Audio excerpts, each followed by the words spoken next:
racing. Now, goes without saying, not the most ideal penultimate race in Portland, but nevertheless, we're here into the final race weekend. You're still in the top position to win the championship. Very generic question, but how are you feeling? Are you ready to make it happen? Yeah, I had a feeling, number one, that Portland would be brought up, and number two, how I'd be feeling. But I think in the end, it's a testament to the season that we've had until this point. We can still be in a very strong position. Obviously, London was good to us last year, so I'm feeling okay, and I'm looking forward to getting going this weekend. Talking about, you mentioned it there about London last season, what lessons can you take from last season into this one, having been in a similar position, also pushing for a title last season as you are now? Yeah, I think enough has been said about what went on, but the important part is that we were strong and competitive. We had a good package. Everyone's been developing though, and they're very, very quick cars. There's been maybe a slight tyre change and other things that have happened this year. So, look, we need to wait till this afternoon and tomorrow to just confirm we're still in a similar position. But I'm feeling confident that we can repeat similar things. I guess a few different changes to the circuit as well to contend with. How have you found that in the sim? How does it race differently, or drive differently rather? It's still London. It's still mega. You mentioned it already. The work that both you and Mitch and the team have done this season has been incredible to watch. You know, the opportunity to walk away with potentially 3 trophies at the end of this weekend is credit to that work. Are you looking at this weekend with more of a personal focus on last season, getting it done for you? I think that the three of us would be lying if we said that we didn't. Ultimately, my feeling is that whichever team wins the drivers will win the teams most likely. So it comes down to us doing a great job collectively. But you know, if we do a great job collectively and as a team, I think we'll walk away with the drivers as well. So let's see what happens. But that's kind of my prediction. I think I know the answer to this question, but it's just one I've just thought of. You've been in a position to win a championship in other categories as well. How does the feeling now differ to, let's say, Super Formula in Japan? Is the added media pressure, you know, how does it differ from then to now? I wouldn't say different pressure, but it's probably the first time that I've come into the final round with a bit of a lead, which is nice. Super Formula and Super GT's been very, very close in a must-win scenario. I don't see this as a must-win, so that's always helpful, I guess. But in the end, I'm under no illusions that I need to have a great weekend, but I'm confident we can do so. Thank you very much, Nick. Mitch, moving on to you. You're just 12 points behind Nick, your teammate. Championship also in your grasp, you know, for the 5th time of asking, 4th time of asking? 5th time, 4 years prior to this, 5th time of asking. How is that hunger to get it done this season? How hungry are you? Look, I'm always hungry.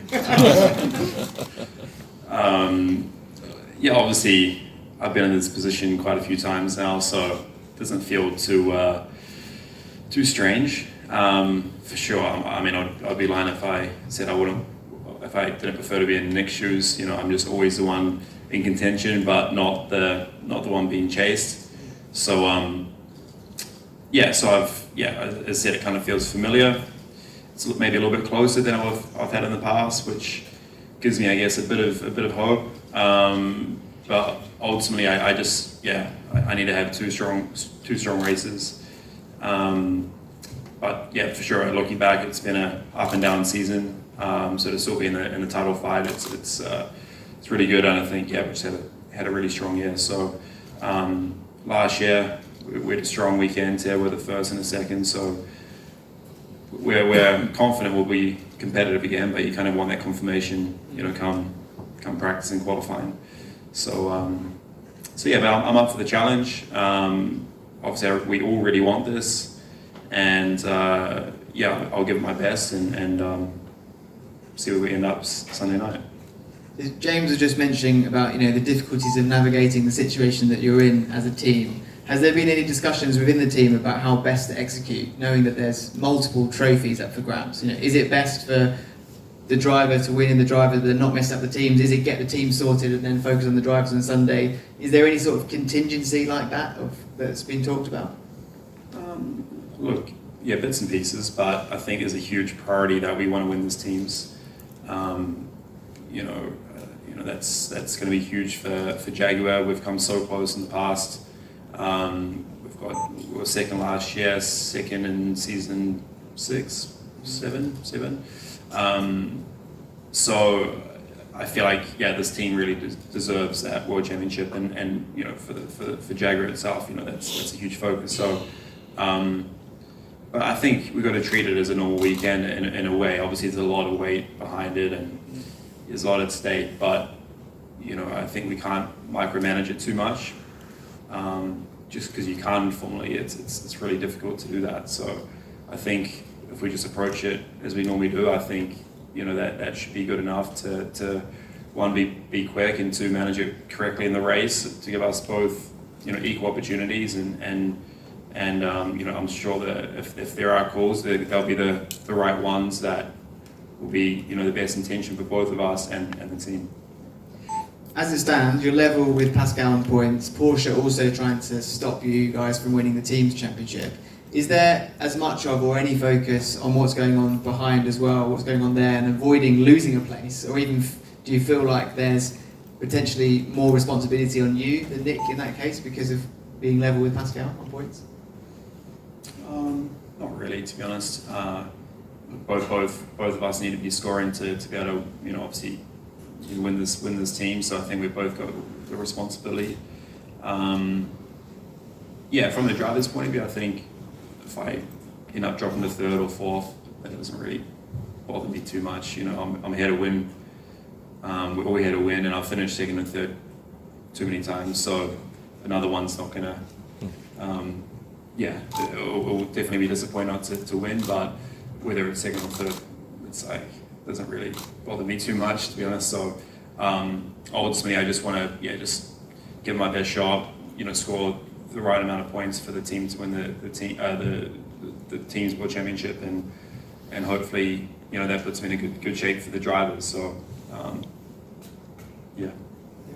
May the best man win. Finally, do you need any more bracelets? I think you're short of some. I've got like 20 more at home, but the fans have been so generous this year. I think they got off the back of the Taylor Swift stuff. So hopefully get some more this weekend. Okay, Pascal, moving on to you finally. Solid point scoring campaign to get you very much into the championship fight this weekend. How do you feel about your chances? Confident?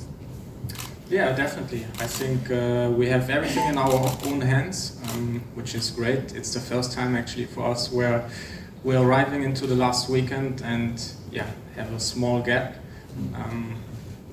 So feeling good. So let's talk a bit about qualifying. How crucial is qualifying going to be this weekend, both on Saturday and Sunday, for yours or anyone else's, for that matter's, chances? It seems like it's going to be much more crucial than we've seen in the most recent races for sure. And as Florian mentioned, you are the driver with the equal most amount of poles. So does that give you a kind of feeling that you might already be good at the first thing you need to be good at on a circuit like this?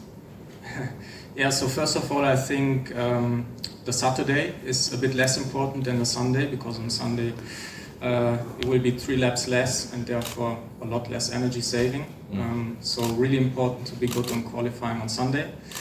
But nevertheless, we want to have a clean weekend. We want to be strong in qualifying and in the races and just score big. 58 points up for grabs over the 2 races of this doubleheader. And Da Costa is it the wrong way around? I didn't know Sunday's length, but it's a lot. 3 laps, it'll change. 58 points up for grabs. Da Costa's only 21 points behind you, which means, and on the back of a huge run of wins. Are there any teams discussions about how you two work together, how he potentially helps you until maybe he doesn't need to anymore? Are the two of you free to race from the start?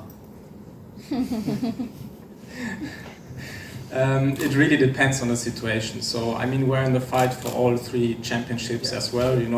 The teams is maybe a little bit less likely because we have 33 points gap, but still with both drivers scoring big, that is also possible. So the other one, the manufacturer one, we are leading. We want to do well in all 3 championships, and therefore we need both cars at the front. Questions from the floor? Let's go for